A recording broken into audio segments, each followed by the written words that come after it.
महाराज जी, क्या हम किसी को अपनी आयु दे सकते हैं, और अगर दे सकते हैं तो उसकी विधि कृपया बताएं। भगवान के सिवा एक ट्रांसफर कोई नहीं कर सकता, भगवान ही कर सकते हैं। नहीं तो जो विधना ने लिख दिया छठी राव के अंक, राई घटे न तिल बढ़े रहुरे जीव निशंक। राई घटे न तिल बढ़े रहुरे जीव निशंक। यदि ऐसा कुछ होता तो वशिष्ठ जी जैसे महापुरुष, सदानंद जनक जी के यहाँ इतने बड़े महाविराजमान, सब ब्याह लगन पत्रिका सब, लेकिन दशरथ जी का मरण, राम जी का 14 वर्ष वनवास जाना, सिया जी का हरण, बड़ी बड़ी विपत्तियां, बड़े बड़े। अब सोचो, जहां कोमल गद्दों पर चरण रखने में चोट लगने की संभावना थी, उन सिया जी और राम जी को नंगे पैर 14 वर्ष वनवास, कंकड़ कांटे के कितना कष्ट पड़े। हाँ, हम तो कह दिया केवल 14 वर्ष वनवास, 14 दिन वन में रहना पड़े तो पता चले कितने बड़े बड़े मच्छर, कितने कीट पतंगे, क्या क्या सब कष्ट सहना पड़ा भगवान को। तो सुनो भरत भावी प्रबल, बिलख कहो मुनिनाथ, हानि लाभ जीवन मरण जस अपजस विधि हाथ। ये किसी के हाथ में नहीं, ये विधान के हाथ में है। ऐसा होता तो अपने प्यारे की आयु बढ़ा देते कि भाई हम मर जाते तुम जी लो, लेकिन ऐसा नहीं है। जिसकी जितनी आयु है उतना ही जिएगा, इसके बाद लाख उपाय करो मर जाएगा जी। महाराज जी, कुछ अच्छा होता तो प्रभु की इच्छा होती है, कुछ बुरा होता तो किसकी इच्छा होती है? आपकी वासना, आपकी वासना। दुर्वासना मम सदा परिकर्षयन्ति। जो पूर्व जन्म की हमारी वासनाएं हैं वो हमारी बुद्धि में ऐसे आकर्षित करती हैं कि हम जानते हैं गलत है, फिर भी हम गलत कर बैठते हैं। और जब हमारे हृदय में कोई भागवतिक कार्य करने, तो उसमें भागवतिक बल होता है, भागवतिक कृपा होती है, तभी वो पूरा होता है।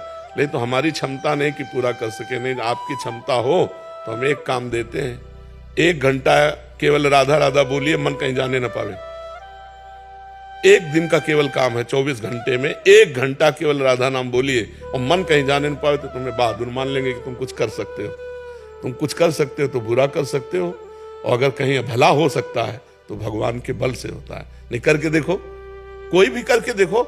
हमें बहादुर, तुमको वीर बहादुर मानेंगे, ईमानदारी से भगवान को साक्षी करके बैठ जाओ, 5 मिनट केवल टिक जाओ एक जगह, तो हमें बताना। अंदर की बहादुरी है, बाहर की फायरिंग कर लो, लाठी चला लो, ये सब कर सकते हो, लेकिन एक बिंदु पर 5 मिनट टिक जाओ तो तुम्हें महावीर समझे। मन को रोक ले वही महावीर है। तो साधु महात्माओं के सामने जो नमन करते हो, इसी बात का नमन करते हो कि भगवान के बल से इन्होंने निर्विकारता प्राप्त की, विकारों को त्याग किया और अपने चंचल मन को अचंचल करके भगवान में स्थित कर दिया। नहीं तो क्या है, तुम्हारा पंचभौतिक हमारा पंचभौतिक शरीर, तुम्हारे कपड़ा हमारे कपड़ा, रंग बिरंगे कपड़ा से कोई थोड़ी फर्क पड़ता है। स्थिति को नमस्कार करते हैं हम, उस पद को नमस्कार करते हैं जहां हम फिसल गए। सबसे बड़ा वीर वही है जो अपने मन को लक्ष्य पे रोक दे, और ये भगवान के बल से होता है। आप वृंदावन आए भगवान के बल से, आपको मनुष्य शरीर मिला भगवान के बल से, आप राम कृष्ण हरि बोल सकते हैं भगवान के बल से, आप किसी का भला कर सकते हैं भगवान के बल से, आप बुरा कर सकते हैं अपने बल से। भगवान के बल को प्राप्त करने वाला कभी बुरा कर ही नहीं सकता, क्योंकि भगवान मंगल भवन अमंगल हारे। तो अमंगल कार्य भगवान के बल से कैसे हो सकता है? हो ही नहीं सकता। इतने महापुरुषों ने जन्म लिया भारत की धरती पे, फिर भी इतने ज्यादा। अरे भगवान ने जन्म लिया, या तुम महापुरुषों की बात कर रहे हो? भगवान ने स्वयं जन्म लिया। तो ये ऐसा है जैसे आंधी आई, झाड़ू पोछा लगाया, फिर आंधी आई, फिर झाड़ू पोछा लगाया, ऐसा है। बड़े बड़े महापुरुष प्रकट होते, माया गंदगी फैला देती, वो झाड़ू पोछा लगाते चले जाते, फिर वो गंदगी फैलाते, फिर आए, फिर झाड़ू पोछा लगाए, फिर चले गए। और यहाँ ऐसे ही हो रहा है, बार बार आते हैं। एक बार झाड़ू पोछा लगने के बाद क्या तुम्हारा मकान सदा के लिए पवित्र बना रहेगा क्या? अतरे हमें रोज करना पड़ेगा और 2 टाइम करना पड़ेगा, तब फ्रेश रहेगा, नहीं रहेगा। तो ऐसे ही अवतार होते रहते हैं। कभी रामकृष्ण परमहंस जी प्रकट हुए, कभी अमुक प्रकट हुए, कभी अमुक प्रकट हुए। महाराज के पूरे भारत को पवित्र कर दिया, महाराज के अपने प्रांत को पवित्र कर दिया, अलग अलग प्रांतों में प्रकट हुए। झाड़ू पोछा लगाने का मतलब बुद्धि को शुद्ध करना। अब जैसे इस समय भगवान एक निमित्त बना दिए, अब चर्चा हो रही, हजारों लोग अपने दोस्त छोड़ करके भगवत मार्ग में चल रहे। ये कोई हमारा प्रभाव थोड़ी, हम तो यहाँ बैठे हैं इतने के अंतर्गत, ये भगवान का प्रभाव। किसी को भी निमित्त बना करके करते कराते वो आप है। अपने जनों को, अच्छा हम चले गए दूसरा आ जाएगा, ये उनकी सृष्टि, झाड़ू पोछा लगाने वाला आ जाएगा, सबके माइंड को पवित्र करने वाला। और जिस दिन ऐसा नहीं होगा उस दिन जो गंदगी बढ़ेगी देख लेना। जब संत नहीं रहेंगे भगवान के, फिर देख लेना, फिर भाव भ्रष्टाचार सब संसारा। आज जो आप सुधर रहे हो, कितने माताएं बहनें भाई बंधु नशा छोड़कर, गंदे आचरण छोड़कर राधा नाम जप रहे हैं, भगवान के मार्ग में चल रहे हैं, ये भगवान के बल से होता है। अपने बाप का कहा तो कोई मानता नहीं, बाबा जी का कहा क्या मान लेगा, है नहीं, भगवान के बल से, भगवान का प्रभाव। ये ऐसी स्थिति में भी हमें सिंह की तरह दहाड़वा रहे हैं, ऐसी स्थिति में भी हमने लोक कल्याण करवा रहे हैं, ऐसी स्थिति में भी जब हम अपने जीने लायक नहीं है तो हमें दूसरों के जीने का रास्ता पुष्ट करवा रहे हैं। ये भगवान का बल है। महाराज जी, जब कोई आपसे जाके मिलता था तो मैं कहता तो महाराज स्वास्थ्य कैसा, लेकिन आज आपको देख के नहीं पूछा स्वास्थ्य कैसा। महाराज जी, हमें क्या करना चाहिए कि जिसमें हमारा मन लगे? भक्ति में बहुत बार ट्राई किया है लेकिन मन शांत नहीं रहता। एक ट्राई कर लो, राधा राधा राधा राधा लिखो, राधा मानस पटल के सामने लिखो, राधा राधा। ट्राई करते करते खुद राधा तत्व प्रकाशित हो जाएगा। आप देखो तो कर साथ कुछ और ना करें तब भी चलेगा, कुछ ना करें। यही हम यही तो कह रहे, बड़े बहादुर हो, 5 मिनट टिक के तो दिखाओ, एक जगह 5 मिनट टिक के दिखाओ। मन को आप 5 बार राधा बोलोगे, गायब हो जाएगा, देख लेना। राधा राधा राधा आराम से बोलो, और फिर पकड़ो, देखो कहां गया। राधा में नहीं होगा, कहीं और जगह होगा। पकड़ना। और महाराज जी ऐसा ही करते रहे तो एक दिन काबू, एक दिन, हाँ बिल्कुल आ जाए। अब जैसे अपने लोग हैं, ऐसा थोड़ी है कि मतलब 5 मिनट में भाग जाएगा। जहां लगा दिया, बचपन से लगाए रहे, तो जहां लगा दिया घंटों उसी में लगा रहेगा। ऐसे थोड़ी कि तरंग मार रहा है। और अगर विचार जा रहे हैं, अगर मुख से प्रारंभिक अवस्था में अगर करते रहे तो हाँ, तो वो विचार शांत हो जाएंगे, आगे चलकर उसका मन एकाग्र हो जाएगा। विचार तो तब तक चलते रहते जब तक मलिनता रहती, और जब मलिनता हटी तो बस जैसे दीवाल घड़ी का सेल चलो, तो सेकंड की सुई सेकंड की, मिनट की घंटा में ऐसे जहां लगा दिया बिल्कुल वहीं स्थित। ऐसा नहीं कि ऐसे भी कर सके, वहीं स्थित। तो तभी उनकी बाह्य अवस्था के जो खेल होते हैं सबको समझ में नहीं आता। अंतर में डूबे हुए बाह्य खेल कैसे हो सकते हैं? अंतर में चित्तवृत्ति डूबी और बाहर वो व्यवहार कर रहे हैं। यही महापुरुषों की महानता होती है। अब संसार में तो अगर तुम अंदर में डूबना चाहोगे तो बाहर कहोगे हल्ला मत मचाना, तुम नगाड़ा बजाओ, कोई फर्क नहीं पड़ने वाला।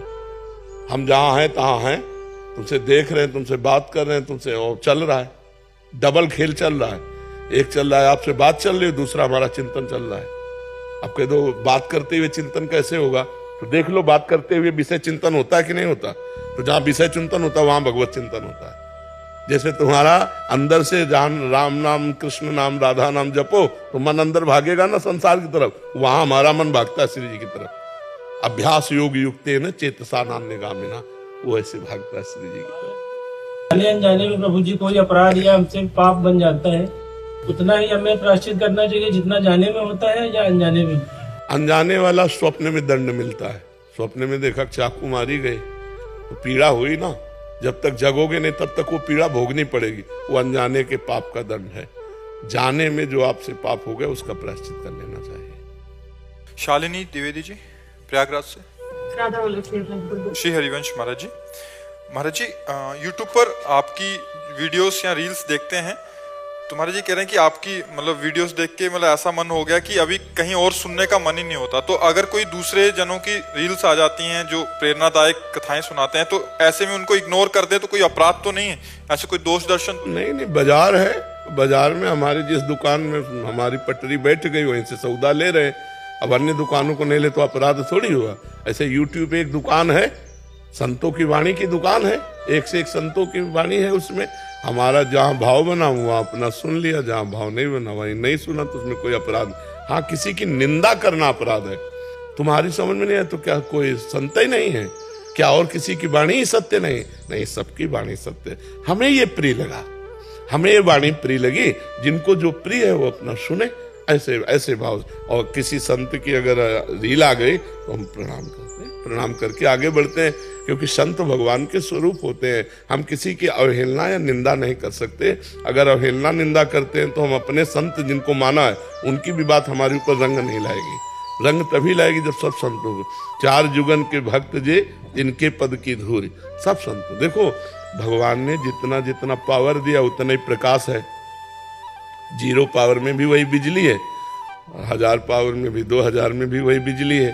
तो ऐसे ही भगवान ने जिसको जितना ज्ञान दिया उतना ही भूलेगा। हमें जहाँ पसंद है वो हम सुन लेते हैं, और सुन के जब चलेंगे तो वहीं पहुँच जाएंगे जहाँ जाना है। भगवान के पास जाना है, भगवान को प्रसन्न करना है, अच्छे आचरण करने, सुख में जीवन व्यतीत करना है। यही संतों की वाणी से शिक्षा मिलती है। प्रियंका जी मुंबई से। राधा वल्लभ श्री हरिवंश महाराज जी, ईश्वर का ज्ञान बड़ा है या ईश्वर का प्रेम प्राप्त करना बड़ा है? अपने हृदय में ईश्वर का बिन जाने न होए प्रतीति, बिन प्रतीत होए नहीं प्रीति। बिना ज्ञान के प्रेम हो जाएगा क्या? जब तक हम आपको जानते नहीं हैं तो आप पर प्रतीत विश्वास नहीं होगा, फिर आपसे प्रेम कैसे होगा? तो अगर हम कहें कि प्रेम बड़ा है तो बिना ज्ञान के प्रेम कैसे हो जाएगा? आप कौन हैं, आपका स्वभाव क्या है, आपका प्रभाव क्या है, आपकी महिमा क्या है, ये जब हम जानेंगे ना तभी तो आप पर विश्वास होगा, तभी आपसे प्रीति होगी। तो ज्ञान अति अनिवार्य है। बिना ज्ञान के शुद्ध प्रेम नहीं होता। जब ये ज्ञान हो जाता है कि सब में हमारा प्रभु विराजमान है, ये क्रूरा अपि पापिनो न च सताम संभाष्य दृश्याश्चे सर्वानुवस्तुतया निरीक्ष परम स्वाराध्य बुद्धिर्मम। मेरे आराध्य देव भगवान ही सब रूपों में विराजमान है। पहले ये ज्ञान होना अति अनिवार्य है। इस ज्ञान के बाद आवागमन चक्र से मुक्त हो जाता है, तब वो प्रेमी होता है। जो बंधन मुक्त होता है तब वास्तविक में प्रेम होता है। ये 2-4 बूंद आंसू गिर जाना है प्रेम का लक्षण नहीं है। प्रेम का लक्षण है अपने प्रीतम की जो शोभा है, जो रूप गुण माधुरी, वो हृदय में, मन में, बुद्धि में, नेत्र में, आम में, सब में समा जाए। पी मूर्ति नयनन बसे तेहि रस रहाय समाए।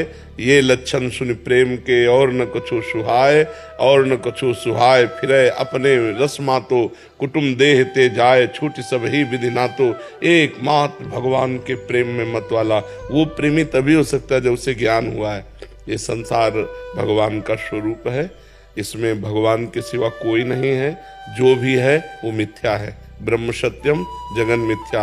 ये ज्ञान होने पर ही वास्तविक भगवान से प्रेम होता है। और प्रेम हो गया तो ज्ञान सार्थक। अगर ज्ञान और प्रेम दोनों जीवन में नहीं तो फिर पशु जीवन है। बस वही निद्रा भय आहार मैथुन यही चल रहा है। संपूर्ण संसार आवागमन से मुक्ति थोड़ी है, ज्ञान और प्रेम से ही आवागमन की मुक्ति है। तो बड़ा छोटा नहीं कह सकते हम, क्योंकि ये आंख बड़ी कि ये आंख बड़ी, ये हमें प्रिय कि ये प्रिय, दोनों प्रिय है ना। तो जब तक हमें ज्ञान ना होगा तो प्रेम नहीं होगा। तो ज्ञान अति अनिवार्य है, क्योंकि हम जिससे प्रेम करते हैं जब तक उसका ज्ञान नहीं होगा तो प्रेम कैसे हो जाएगा? होता ही प्रेम ज्ञान से है, जानकारी से ही तो प्रेम होता है।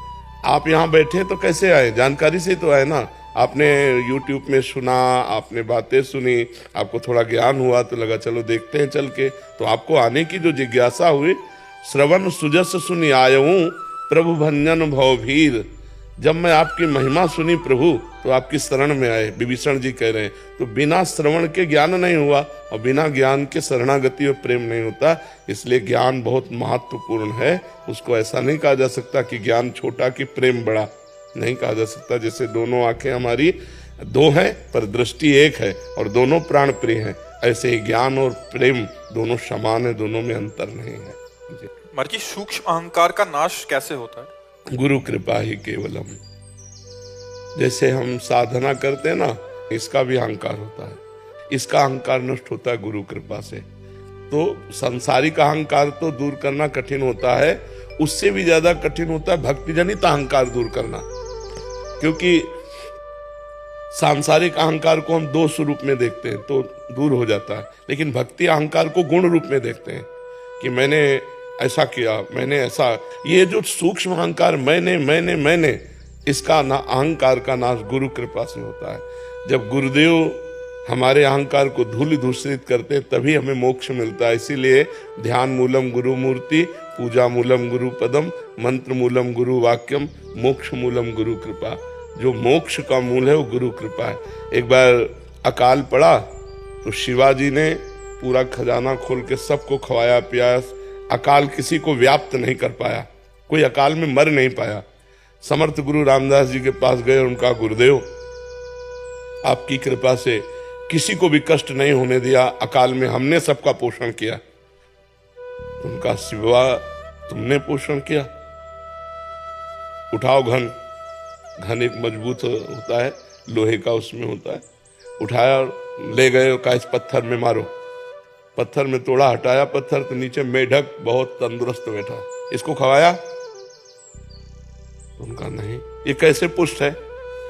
तुम केवल निमित्त मात्र हो, भगवान सबको पुष्ट करता है, ये गुरु। नहीं तो मैंने अकाल में किसी को भूखे नहीं मरने दिया, बहुत बढ़िया काम हुआ, लेकिन अंदर एक पुष्ट हो रहा है अहम। मैंने अकाल में किसी को मरने नहीं दिया, मैंने नहीं, भगवान ने। ये दिखाया कि इस मेढक को तो तुम पोषण नहीं कर रहे हो। 83,99,999 योनियां और भी हैं मनुष्य योनि छोड़कर, सबका भरण पोषण कौन कर रहा है? भगवान ही कर रहे हैं। तो गुरु वाणी, गुरु कृपा ही अहंकार का, जो सूक्ष्म अहंकार है उसका नाश करते हैं। सुनील संभाजीराव महाराष्ट्र से। महाराज जी, आपके चरणों में कोटि कोटि प्रणाम। गुरुदेव, 2023 से आपका सत्संग और एकांतिक वार्तालाप यूट्यूब से माध्यम से सुन रहा हूँ और आपके वचनों के बल से नाम जप भी करने की कोशिश कर रहा हूँ। गुरुदेव, श्री जी की कृपा से गुरुदेव भगवान 3 दिन व्रत निर्जला और मौन रहकर करता हूँ। उस दिन नाम जप निरंतर चलता रहता है और श्री जी में मन भी लगता है, बाकी दिन वैसा नाम जप नहीं चलता। महाराज जी, क्या भूख की व्याकुलता के कारण ज्यादा नाम जप में मन लगता है? अगर ऐसा है तो संसार में रहकर ये मार्ग अपनाना सही है क्या महाराज जी? देखो, बात सुमिरन की है। अगर हम एक रोटी सुबह, एक रोटी शाम पावे तो उपवास ही है। निर्जला रहकर कै दिन भजन कर लोगे? जल पीना और जल ना पीना कोई खास बात नहीं है। खास बात है आपका चित्त कहाँ है। कितने ऐसे जीवन जो केवल जल पीकर रहते हैं हमारी सृष्टि में, क्या उनको भगवत प्राप्ति हो जाती है? ये ऑपरेशन है 3 दिन जल ना पी करके उपवास करने का, करो, लेकिन उसका कहीं भी देखा नहीं खींचनी चाहिए। कितने ऐसे जीव जो मिट्टी खाकर जीते हैं, कितने ऐसे जीव जो फल पाकर जीते हैं, कितने ऐसे जीव सृष्टि में जो वायु पीकर रहते हैं, कितने ऐसे जीव हैं जो नपुंसक हैं, कभी भोग ही नहीं करते हैं। क्या इनको भगवत प्राप्ति हो जाती है? जिसका चित्त भगवदाकार है उसको भगवत प्राप्ति हो जाती है।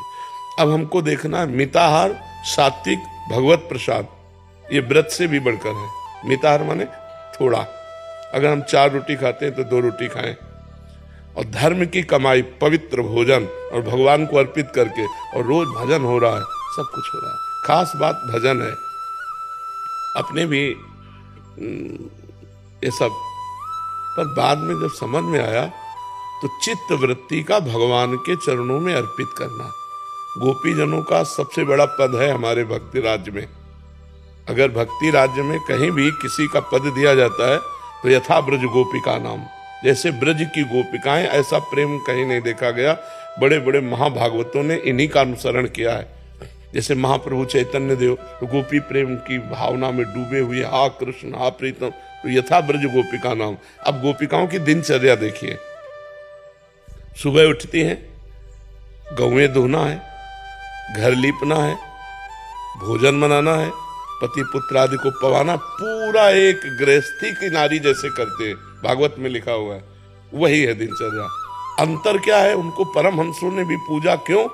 क्योंकि एक एक चित्त वृत्ति श्री कृष्ण के लिए है। क्रियाएं बाहरी संसारी हैं, श्रृंगार संसारी है, लेकिन अंदर का अनुराग श्री कृष्ण से है। मुरारी पादार्पित चित्त वृत्ति, एक एक वृत्ति, जैसे समुद्र में तरंगें उठती हैं, ऐसे चित्त में वृत्तियां उठती रहती हैं। हमारी हर वृत्ति संसारिक उठती है, और अगर हर वृत्ति भागवतिक होने लगे, बस यही साधना का लक्षण है, चित्त वृत्ति भागवती को होने लगे। दुर्वासा जी दूब का रस केवल पीते हैं। अम्बरीश जी चक्रवर्ती सम्राट है, नवीन नवीन रानियां, हर भोग, हर सामग्री। दुर्वासा जी तप में अहम है। अम्बरीश जी कृष्ण सावई मना कृष्ण पदारविंदयो, भगवान के चरणों में। तो जब भगवान की सभा में देवर्षि नारद जी ने गान किया कि मृत्यु लोक में इस समय सर्वश्रेष्ठ महान भक्त श्री अम्बरीश जी महाराज, तो दुर्वासा जी को जलन हुई कि वो चक्रवर्ती सम्राट, अच्छी पोशाक पहनता है, सिंहासन पर बैठता है, रानी है, प्रजा है, सुख वैभव है, हमारा नाम क्यों नहीं लिया गया? दूब का रस पीता हूं, वलकल की लंगोटी लगाता हूं, महान तप से संलग्न हूं, देखता हूं कैसा अम्बरीश है। अब उनको अपराध ढूंढने में तो कोई मिला नहीं, द्वादशी पारायण का समय जा रहा था, तो ब्राह्मणों से पूछा, विद्वानों से, ब्रह्म ऋषियों से, तो उन्होंने बताया भगवान का चरणामृत जलपान कर लेना, पारायण भी माना जाएगा और अतिथि सत्कार में कोई विघ्न भी नहीं होगा, क्योंकि आपने अतिथि दुर्वासा जी को किया है। वो पान ही किए, बस आ गए। दुर्वासा जी को तो दोष देखना था, उनका बहुत बड़ा तू भगत बनता है, अभी मैं तुझे दंड देता हूं। और भारी क्रोध करके उन्होंने कृत्या प्रकट कर दी मारने के लिए। अम्बरीश जी ऐसे ही खड़े रहे, दैन्यता की मूर्ति। भगवान के सुदर्शन चक्र ने प्रकट होकर कृत्या को नष्ट किया और त्रिभुवन में दौड़ाया दुर्वासा जी को। दौड़ाया नहीं तो भस्म तो 1 मिनट में कर देते, दौड़ाया, केवल भक्त है ना भगवान के, दौड़ाया। अब वो भगवान ब्रह्मा जी ने कहा हरि का सुदर्शन चक्र हमने, शिव जी ने कहा ये तो भगवान का नित्य पार्षद सुदर्शन, इससे वो भगवान की शरण में जाओ। दुर्वासा जी भगवान ने कहा अहम भक्त पराधीन हो असुतंत्र ईदिच, मैं इस समय असुतंत्र, सुदर्शन मेरे कहने से नहीं रुकेगा। अम्बरीश के पांव पड़ो जाके। जब अम्बरीश जी के चरणों, तो अम्बरीश जी ने जल लिया और कहा मन वचन कर्म से आज तक मैंने जितना भजन साधन पुण्य किया वो सब दुर्वासा जी को प्राप्त हो जाए, और हे सुदर्शन इसके प्रभाव से आप। दुर्वासा जी के आंसू भर गए कि जिसको मैं मारने आया, जिसको मैं दुख देने आया, अपमानित करने आया, उसने पूरे जीवन का भजन मुझे दे दिया। बोले आज मैंने देखा हरि के दासों का कितना बड़ा महत्व है। तो निराभिमान भजन और तपस्या अंतर है, निराभिमान भजन और तपस्या में अंतर है। हम व्रत रहे लेकिन व्रत का अभिमान न हो, और हमारा भजन निरंतर नित्य चले तो हमारा व्रत सही हुआ। एक दिन कस के भजन हो गया और 2 दिन प्रपंच रहा तो ठीक नहीं। हमें ऐसा अभ्यास करना चाहिए कि अन्य दिनों में भी भोजन को पवित्र धन के द्वारा कमाया हुआ हो और भगवान को भोग लगाया हुआ हो, और हमारा मन बार बार भगवान के चरणों का चिंतन करे। खास बात चिंतन है। पूरी गीता जी आप उठाकर देखिए, भगवान ने कहीं अन्य साधनों को छुआ भी नहीं है। अनन्य चिंतयन्तो माम अनन्य चेता सततम, ऐसा अभ्यास करो, अभ्यास योग युक्तेन चेतसा नान्यगामिना, मेरे में चित्र मन मना भव मद भक्तो माद्याजी माम नमस्कुरु। भगवान कहते मयि एव मन आधत्स्व मयि बुद्धिम निवेशय, मेरे में मन लगा दो, मेरे में बुद्धि लगा दो। खास बात यह है। सनकादि जब भागवत के पारायण की बात कहते तो कहते हैं एक बार फल खा करके भागवत सुनो, यदि उसमें विक्षेप पड़ता है तो भोजन पर कर, लेकिन आपका चिंतन भोजन का नहीं होना चाहिए। आपका चिंतन भगवान से हटना नहीं चाहिए। खास बात चिंतन है। आप रोटी दाल खा के भजन कर रहे हो, निरंतर भगवान में वृत्ति, आप जैसा कोई महात्मा नहीं। वो आप वायु पी कर रहे हो, चिंतन है जल का और भोजन का, बात नहीं। चिंतन कहाँ है आपका? आंतरिक चिंतन से भगवत प्राप्ति होती, बाहरी क्रियाओं से नहीं। बाहरी क्रियाओं से प्राप्त नहीं होती। बाहरी क्रियाओं का तो कभी कभी अहम भी जागृत हो जाता है कि मैं निर्जला रहता है। तो वो जो मैं निर्जला रहता हूं ये भगवत प्राप्ति में बाधा पहुंचा देगा। एकदम दैन्य। यही दरबार याद भी नहीं आनी चाहिए। यही दरबार दीन को आदर रीत सदा, प्रभु में किसी योग्य नहीं। इसीलिए कहा सुनेरी मैंने निर्बल के बल राम, अपबल तप बल, ये तप बल और बाहुबल, चौथो बल है दाम, सूर किशोर कृपाते सब बल हारे को हरि नाम, सुनेरी मैंने निर्बल के बल। हमें नहीं कहते निर्जला न रहो, लेकिन जिस दिन जैसे वैसे भजन होता है ऐसे रोज भजन होना चाहिए। कैसे हो? अल्पाहार, पवित्र आहार, और हमारा चिंतन जाए प्रभु की तरफ। हमारा चिंतन निर्जला की तरफ न जाए, हमारा चिंतन प्रभु में हो। सो सब धर्म कर्म जरि जाओ, जहां न राम पद पंकज भाव। वो धर्म कर्म में आग लगे यदि भगवान का चिंतन न हो। भगवान का चिंतन हो रहा है, सब ठीक हो रहा है। मंगल भवन है भगवान, अमंगलहारी है, उनका चिंतन हो रहा, सब मंगल हो रहा है। ठीक है, हर समय भजन की वृत्ति बने, इसलिए पवित्र आहार और थोड़ा आहार। आप देखो, एक रोटी पाके, 4 रोटी की भूख है, 1 रोटी पाओ, आधा पेट पानी से भरो और चिंतन करने का अभ्यास करो, तो देखो आपका चित्त भगवान में लगा रहेगा।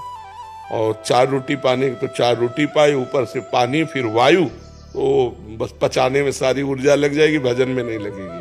अल्पाहार, भजन के लिए अल्पाहार अति आवश्यक। शुभम दीवान जी। राधे राधे। राधे राधे महाराज जी। महाराज जी, मेरा प्रश्न है कि माता पिता ने जब दीक्षा ली हो तो क्या ये जरूरी है कि उनके पुत्र एवं पुत्री वहीं से दीक्षा लें? कई बार माता पिता बचपन में बच्चों को दीक्षा दिलवा देते हैं, जबकि उस उम्र में बच्चों को इस बारे में पता नहीं होता। दीक्षा लेने का स्वयं का निर्णय होता है, और हमारी श्रद्धा और हमारा विश्वास गुरुदेव पर हो। अब ऐसे कोई व्यवहारिक क्षेत्र तो है नहीं। नाम दीक्षा तो माता पिता कहीं से भी दिलवा दे तो जपना चाहिए, लेकिन जो दीक्षा गुरु बनाना, तो जब तक हमारे अंदर ज्ञान न हो जाए, हम अपने गुरुदेव को ब्रह्म रूप न देखें, हमें गुरुदेव से प्रीति न हो, विश्वास न हो, तो दीक्षा का मतलब क्या रहा? हमारा जहाँ श्रद्धा और विश्वास है, जिनको हमने देखकर अपना ब्रह्म माना, भगवान माना, गुरु साक्षात पर ब्रह्म, वहाँ हमें दीक्षा लेनी चाहिए। ये कोई रीति रिवाज वाला नहीं है, कुल परंपरा वाली बात नहीं। हमारा कुल वहाँ से जुड़ा तो हम भी वहाँ से जुड़े नहीं। हमारा विवेक जहाँ जागृत होगा, जिन संत पे हमारी भगवत बुद्धि है, हम उन्हीं से दीक्षा लेंगे, ऐसा भाव होना चाहिए। पुष्पेंद्र सिंह चौहान जी, कानपुर से। राधे राधे। महाराज जी, आपके चरणों में कोटि कोटि प्रणाम। महाराज जी, 1 साल पहले वीडियो के माध्यम से आपको सुना और धीरे धीरे मुझ नीच अधम ने आपकी कृपा से कई बुरी आदतों को छोड़ दिया। नाथ, आपके कहे अनुसार मन से दास ने सीताराम नाम जपना शुरू किया और धीरे धीरे बुरी आदतें स्वयं ही खत्म होती जा रही हैं। लेकिन इस क्रम में आपकी कृपा से सीताराम नाम अंदर बस गया। महाराज जी, प्रभु जी, मैंने आपको अपना गुरु मान लिया है कि ये सीताराम नाम जपना शुरू किया था, पर एक एकांतिक वार्तालाप में आपने कहा कि आप राम नाम मंत्र नहीं दे सकते। प्रभु, आप तो सबकी नहीं, मंत्र तो नहीं दे सकते, लेकिन नाम तो सुना सकते ना। सीताराम सीताराम खूब जपो। भाई, सीताराम, राधे श्याम, शिव पार्वती वही हैं, कोई और नहीं। एक ही ब्रह्म विविध रूप धारण किए हुए। मंत्र का क्या होता है? मंत्र देने का अधिकार तभी जब हमने खुद वो मंत्र जपा हो, खुद उस मंत्र को सिद्ध किया हो। तब जैसे हम श्यामा श्याम की उपासना में, अब सियाराम का नाम, जैसे हमसे बहुत से भक्त आते हैं, कहते हैं शंकर जी का नाम दे दो, तो शाम सदाशिव जपो। अब हमसे अगर गुरु मंत्र की बात करोगे, तो हम जहाँ हैं, जो जप रहे हैं, जिस पे हम चल रहे हैं आचार्य परंपरा, वो करेंगे। नाम तो भगवान का कोई भी नाम, आप भगवान के शास्त्र नाम का हम पाठ नहीं करते, विष्णु शास्त्र नाम, गोपाल शास्त्र नाम, तो कोई भी नाम आपको, जो आपकी श्रद्धा है कि मैं इनके मुख से सीताराम सुनूं तो मेरी भावना बढ़ेगी, हम कहते हैं सीताराम सीताराम, खूब नाम जप करो, भगवान को प्राप्त हो। अब जैसे सीताराम का मंत्र अब हम सलाह देंगे, किसी रामानंद संप्रदाय से किसी संत पर श्रद्धा करो और फिर उनसे मंत्र लो, क्योंकि वो आचार्य परंपरागत मंत्र है, तो वो सिद्ध हो जाएगा, वो लाभ प्रदान करेगा। तो समस्या आ रही, सारा मन बुद्धि सब आपके चरणों में समर्पित हो, तो सीताराम जपो, सब कुछ हो जाएगा। सीताराम सीताराम सीताराम कहिए और जाहि विधि राखे राम। जितेंद्र सोनी जी, अहमदाबाद। राधा वल्लभ श्री हरिवंश महाराज जी। महाराज जी, भगवत गीता में भगवान ने कहा है कि मनुष्य देवता का पूजन करते हैं तो उनको देवता की प्राप्ति होती है, तो उनको वापस जन्म मरण में आना पड़ता है। तो मैं ये जानना चाहता हूँ कि देवतागण का तात्पर्य क्या है, और जैसे सब लोग अलग अलग, सब भगवान का जब तक भाव नहीं रखोगे, भगवान का भाव करके पूजन करो तो भगवान को प्राप्त हो जाओगे, और भगवान का भाव न रखकर इंद्र का पूजन करो, अग्नि का पूजन करो, तो नहीं, बात नहीं बनेगी। उनमें भगवान का भाव करना पड़ेगा। इंद्र देवता है, अग्नि देवता है, सूर्य देवता है, तो देवत्व भाव जहां लाओगे, देवता का भाव लाओगे, तो आवागमन होगा, क्योंकि उनका भी आवागमन है। अगर भगवान का भाव लाओगे तो आवागमन नहीं, क्योंकि भगवान अजन्मा है, भगवान अजित है, भगवान मायातीत है, समझ रहे हो? तो भगवान कहते हैं, अगर जिस देवता पर श्रद्धा करोगे तो मैं वही श्रद्धा तुम्हारी पुष्ट कर दूंगा, पर तुम्हारा आवागमन नहीं मिटेगा, क्योंकि आवागमन मिटने का अधिकार भगवान श्री हरि को, भगवान शंकर को, इन्हीं को है। आवागमन मिटने का और अधिकार किसी को नहीं। पूरे त्रिभुवन में आवागमन मिटने का अधिकार इन्हीं को है। मोक्ष प्रदायिनी ये जुगल जोरी है, अगर इनकी शरण में नहीं, चाहे शिव पार्वती और चाहे भगवान सियाराम कहो या राधे श्याम कहो या विष्णु नारायण कहो, वही भगवान एक ही विविध रूपों में है, बका दूसरे को अधिकार नहीं। इसीलिए गीता में भगवान का भूतों को पूजने वाले भूतों को प्राप्त होते हैं, देवताओं को पूजने वाले देवताओं को प्राप्त होते हैं। और यहाँ से लेके ब्रह्मलोक तक सब मायामय जगत है। आप ब्रह्म स्तंभ पर्यंतम सर्वम मायामयम जगत, तो देवलोक तो बहुत नीचे है, अंतरिक्ष के बाद स्वर्ग लोक है, महरलोक, जनलोक, तपलोक, फिर ब्रह्मलोक है, और ब्रह्मलोक तक आवागमन है। तो फिर देवताओं को पूजने वाले देवताओं को प्राप्त होते, पुण्य क्षीणे मृत्यु लोके विसंति, और पितरों को पूजने वाले पितरों को प्राप्त होते। हे पार्थ, मेरा पूजन करने वाले मेरे को प्राप्त होते हैं। तो हम भगवान का पूजन करें, और जितने भी देवी देवता सब में भगवान की भावना करें कि दुर्गा रूप में भगवान ही विराजमान है। जितने भी देवी देवता सब में भगवान, हम कहा नहीं कि अगर भगवान की भावना करके कुत्ते का पूजन करो तो भगवान को ही वो पूजन प्राप्त होगा। अगर भगवान की भावना नहीं तो देवताओं का पूजन भी केवल आपको पुण्य प्रदान करेगा, भगवत प्राप्ति नहीं। इसलिए भगवान ने वर्णन किया। अलका जी। श्री हरिवंश महाराज जी। महाराज जी, जैसे महाप्रभु के अंतर्ध्यान होने की बात सुनकर तत्पश्चात उनके काफी सारे भगत जन उसी समय उनके साथ ही हो गए, प्राण त्याग दिए। महाराज जी, ऐसी भक्ति कैसे हृदय में आए? तन्मया तन्मया, हमारे प्राण उनके प्राण एक हो गए। जैसे गोपी जन कहती हैं, कान भये प्राण में, प्राण भये कान में, ही में ना जान परे कान है कि प्राण है। जब हमारे प्राण उनके प्राणों में मिल जाते तो उनके प्राण निकले तो हमारे भी निकल जाएंगे। तन्मयाहा तन्मयाहा स्थिति सदैव उन्हीं में डूबे। सुना महाप्रभु अंतर्ध्यान खत्म, कुछ चेष्टा नहीं करनी पड़ी, सुनते ही विठल विपुल देव जी ने सुना, स्वामी हरदास जी अंतर्ध्यान, तो प्राण निकल गए।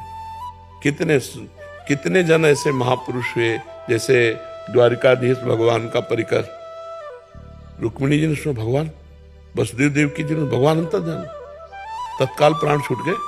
वसुदेव जी के देवकी जी तत्काल प्राण छूट गए, सुनते ही बहुतों के प्राण, और जो जीवित बचे वो अग्नि में प्रवेश कर गए।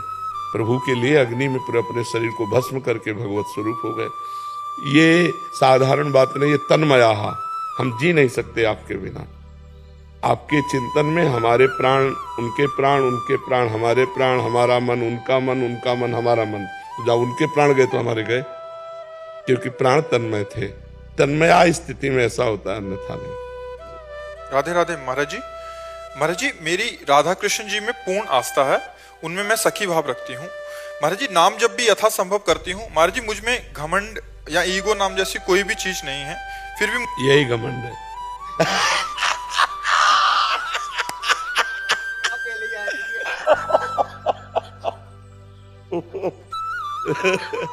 मरीज कह रहा है डॉक्टर से मैं बीमार नहीं हूं, डॉक्टर कह रहा तुम बीमार।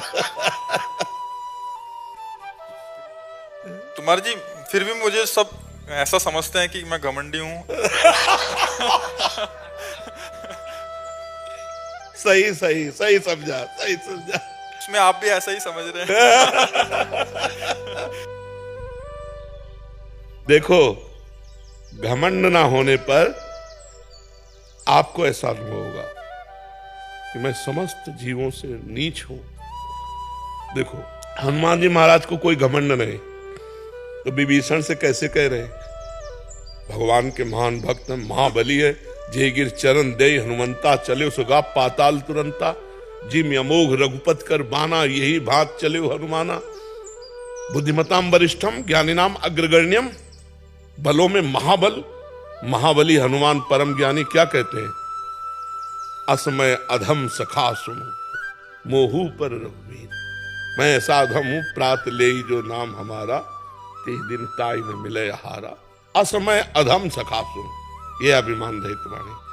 सबरी जी महान भक्ता कैसे राम जी से कह रहे, अधम ते अधम, अधम अति नारी, तीन माह में मति मंद अघारी। हे पापों का नाश करने वाले प्रभु, मैं मतिमंद नारी में भी बहुत अधम, भीलनी जात की, प्रभु आपको कैसे प्रसन्न करूं। हे भगवान, मेरे में अहंकार नहीं है, ऐसा आज तक एक भक्त ने नहीं कहा। यही अहंकार का लक्षण है कि आपने कैसे फाइनल कर दिया कि आप में अभिमान नहीं। किसने अनुभव कराया आपको? अहंकार ने। ये तो कोई संत बोलेंगे कि ये निराभिमानी है, और आप बोलोगे कि नहीं प्रभु सारे दोष मेरे में है, मैं तो बहुत नीच प्रवृत्ति का हूं। देखो, राम जी से हनुमान जी मिल रहे हैं विप्र रूप में, कह रहे हैं एक में मंद मोह बस, शब्द पर ध्यान दो, एक में मंद मोह बस कुटिल हृदय अज्ञान, मुनि प्रभु मोहि विसारेऊ दीन बंधु भगवान। मंद कुटिल अज्ञानी अपने को कह रहे हैं, और है कौन? ज्ञानी नाम वरिष्ठम बुद्धिमताम वरिष्ठम। ऐसे तो किसका प्रश्न था? हाँ, अभी संभाल करो, ऐसा शब्द अभिमान जनित है। ये किसने अनुभव किया कि मेरे में अभिमान नहीं? अनुभव किसने किया? किसी ने प्रमाणित किया आपको? आपने, आपके मन ने प्रमाण, आपके अभिमान ने प्रमाणित कर दिया। ये शास्त्रीय शब्द है कि जो ऐसा बोलता है कि मेरे में अभिमान नहीं है, यही अभिमान उसके अंदर है। देखो, गोस्वामी तुलसीदास जी लिख रहे हैं, जो मैं अपने अवगुण कहूं, बाढ़ई कथा पार नहीं लाऊं। मैं अगर अपने अवगुणों की कथा कहूं तो पूरा एक ग्रंथ लिख जाएगा। गोस्वामी जी कह रहे हैं, जो अभिमान रहित महापुरुष है उनका हृदय ऐसा होता है। सोनी बालाजी महाराज जी, मैं एक सरकारी कर्मचारी हूँ दिल्ली में। वहाँ मेरे पास कुछ कर्मचारी काम करते हैं। कई बार प्रेशर में तेज वेग से बोला जाता है। महाराज जी, ऐसे में कैसे अपने आप को कंट्रोल करें उस समय? नहीं, बोलना कोई अपराध थोड़ी है। अगर अपने अनुयायियों को शासन में लेकर हम जो कार्य प्रणाली को ठीक कराते हैं, तो कोई अपराध थोड़ी है, ये तो करना ही पड़ेगा।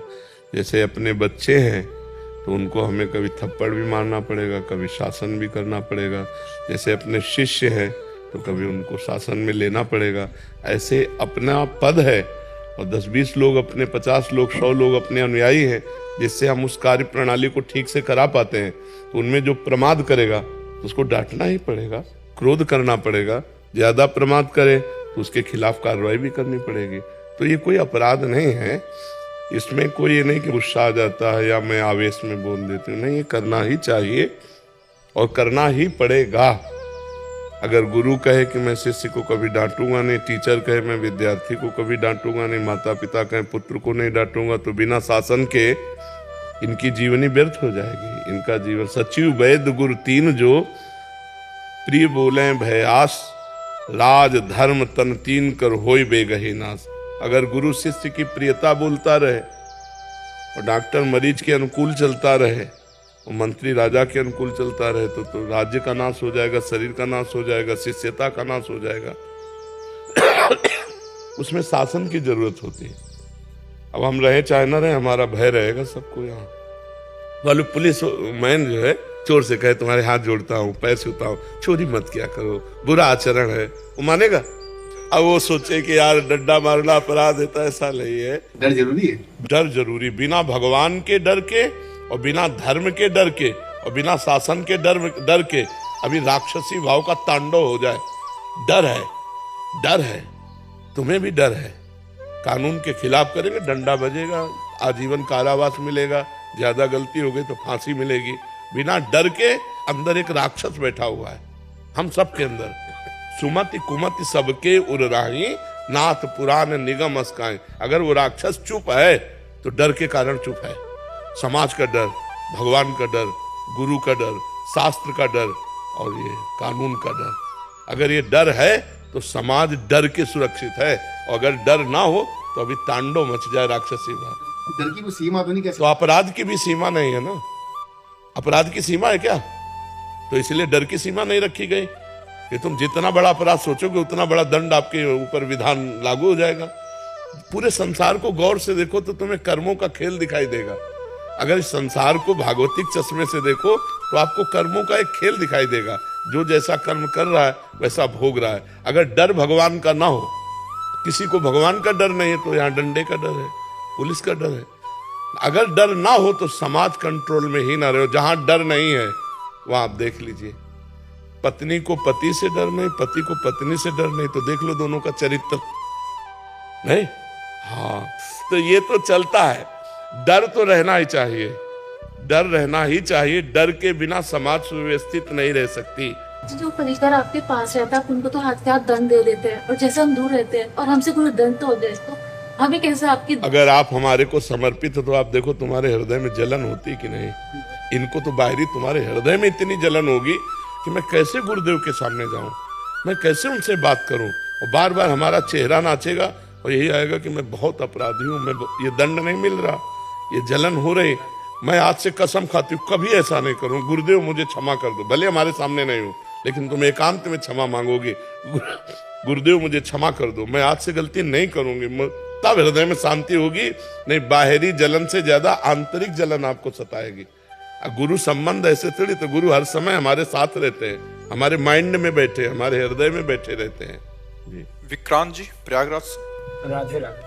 राधे राधे महाराज जी। महाराज जी, संसार में किसी के द्वारा आपकी गलती ना होने पर भी किसी के द्वारा आपको उसकी सजा दिलाई जाती है, तो ऐसे इंसान को सफाई देनी चाहिए, या यदि सफाई ना दें तो अपने अंतर्मन में उठते द्वंद्व को कैसे शांत करें? अपना कहीं न कहीं कोई अशुभ प्रारब्ध है जो अपने को गिराना चाहता है पूर्व का। जैसे जिस पॉइंट पे आपकी निंदा हो रही है या आपको गिराया जा रहा है, उस पॉइंट में आप बिल्कुल करेक्ट हैं, लेकिन सत्य मानिए ये कोई प्रारब्ध भोग हमारा पूर्व का पाप का कर्म है जो मुझे दंड दे रहा है। अगर वो मुझे दंड ना दे तो अंदर द्वंद्व ना चले, अंदर भी जलो और बाहर भी उसका कष्ट भोगो, क्योंकि कोई ऐसा पाप है जिसका दंड नहीं मिला और वो आके हमें गिरा रहा है। तो इसमें हमें अंदर से विचार करना चाहिए कि मेरा ही प्रारब्ध है। अगर आपका प्रारब्ध नहीं होगा और आपको कोई नीचा दिखाना चाहे, पूरा षड्यंत्र रच ले, तो आपके अंदर खुशी रहेगी। वो प्रारब्ध ना होने के कारण आपका कोई अपराध भी नहीं है, पूर्व अपराध भी नहीं है, और ऐसे हृदय जलेगा और द्वंद्व होगा कि मैंने तो पाप किया नहीं है, मैंने गलती की नहीं, और आपको नीचा देखना पड़ेगा। यदि वो पाप है तो आप बिल्कुल पूरी सफाई पेश कीजिए, फिर भी आपको नीचा देखना पड़ेगा। तो वो ये जान करके भोग लेना चाहिए कि मेरा ही कोई पूर्व प्रारब्ध है, और अगर नहीं है तो आप मौन रहिए, अपने आप प्रकाशित हो जाओगे। आपको सफाई देने की जरूरत नहीं पड़ेगी, अपने आप सामने वाले को भगवान नीचा दिखा देंगे जो आपको नीचा दिखाना चाहता है। पर कभी कभी ऐसा होता है कि जैसे कई हमने पाप किए, जैसे बहुत जन्मों में बहुत से पाप हो जाते हैं, ना उस कानूनी दंड मिला और न भागवतिक दंड मिला, तो वो पाप वैसे सुरक्षित बढ़ता रहता है और हमको ऐसी जगह फंसाता है जहां हम निरपराध होते हैं, पर वो होता हमारे पाप का दंड है। एक सज्जन पुरुष रहते थे, तो उनके घर के सामने एक स्वर्णकार का मकान था। वो अपने मकान में ही दुकान रखे हुए था स्वर्णकार की, तो उसका बहुत बेईमानी का स्वरूप था। और वो उनके पास जब रात्रि में गश्त देते आते तो 2 सरकारी कर्मचारी उन्हीं के पास बैठते, खाते पीते, रात में वहीं शयन करते। अब उनको धीरे धीरे मित्रता हो गई, राज कर्मचारियों को पूरा पता चला कौन से बाक्स में कहाँ क्या रहता है कैसे। अब उनका मन खराब हुआ राज कर्मचारियों का कि अगर इसकी हत्या कर दी जाए तो इसका इतना धन, तो उन्होंने ऐसा कर दिया। और वो बाक्स लेकर निकल रहे थे कि वो अच्छा आदमी जो सामने रहता था मकान में, उसने देखा तो उनका इसका मतलब है तुम कुछ गड़बड़ करके आ रहे हो। तो उनका देखो, हम तुम्हें बॉक्स में जितना है इसका आधा दे देंगे, चुपचाप अपने घर वापस चले जाओ, हम लोग भी चुप चले जाएंगे, फिर सुबह आके हम सब बना लेंगे। तो उसने कहा ऐसा नहीं होने देंगे, हम हल्ला मचाते हैं। उसने हल्ला मचा दिया। और राजकीय कर्मचारी, उनको गणित सब पक्की होती है, और जो ही हल्ला मचाए सो ही उन्होंने पकड़ लिया उसको और बॉस को उसके नजदीक रख दिया और कहा हमें पता है तू मार के आ रहा है और बचने के लिए नाटक कर रहा है। देखो, अब पूरी समाज में ने ये बात फैला दी कि इसने स्वर्णकार को मारा और ये बाक्स ले जा रहा था, हमने पकड़ा इसलिए इसने हल्ला मचा दिया। पूरा केस उल्टा हो गया और सबको 100% समझ में आया ऐसा ही है किसी, और वो चिल्ला चिल्ला के कह रहा है लेकिन उसकी कोई बात नहीं सुन रहा।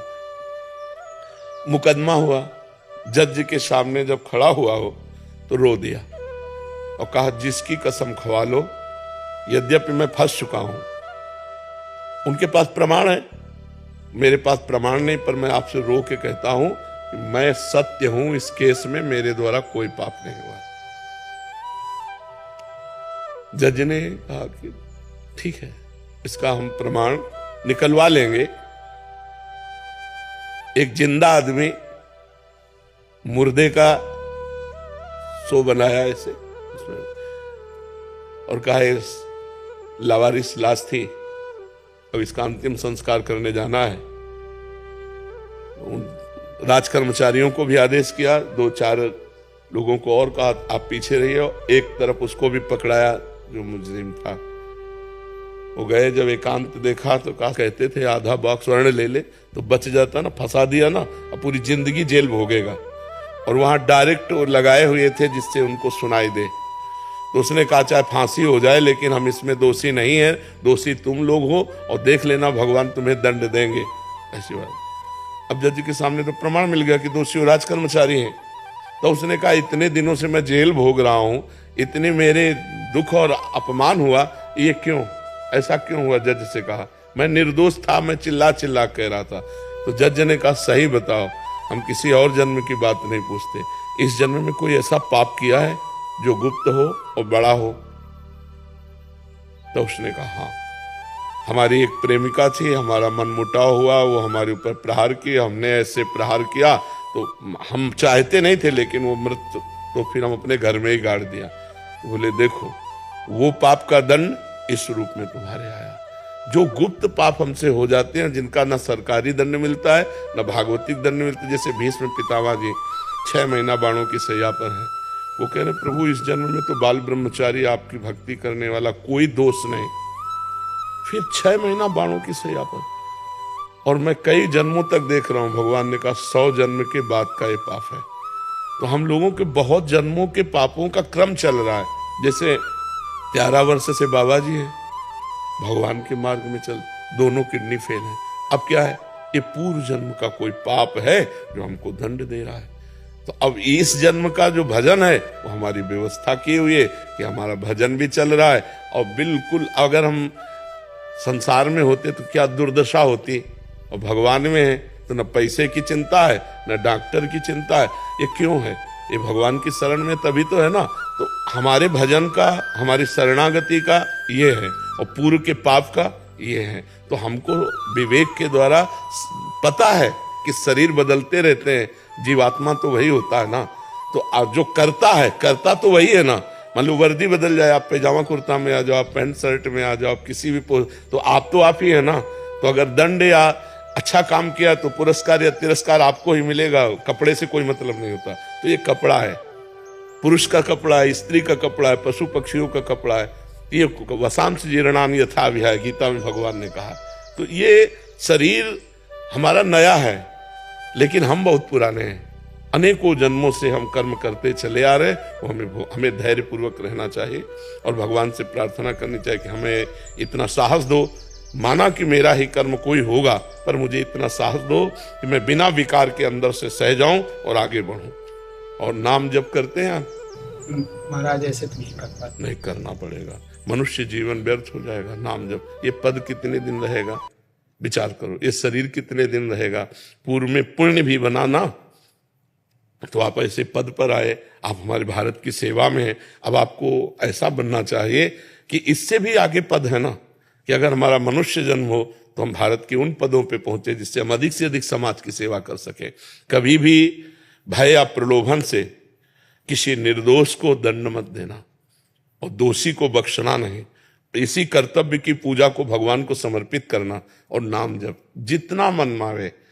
हम कह रहे पैसा तो लगता नहीं नाम जप में ना, जैसे आप ऐसे हो राधा राधा राधा राधा राधा राधा, आप खुद देखना, आपको शांति मिल जाएगी, आपकी बुद्धि प्रवीण हो जाएगी, आपका आत्मबल बढ़ जाएगा। आप नाम जप जो प्रिय हो, राम कृष्ण हरि, जो नाम प्रिय हो आपको वो नाम जप कीजिए। और हर घंटे में अपने एक एक घंटे के समय को श्री कृष्णार्पणमस्तु, हे प्रभु 1 घंटे में जो भी हमारी संसारिक सेवा हुई वो मैं आपको समर्पित कर। कुछ दिन करके देख लीजिए, फिर आप हमें बताइएगा कि हर 1 घंटे को भगवान के चरणों में समर्पित कीजिए।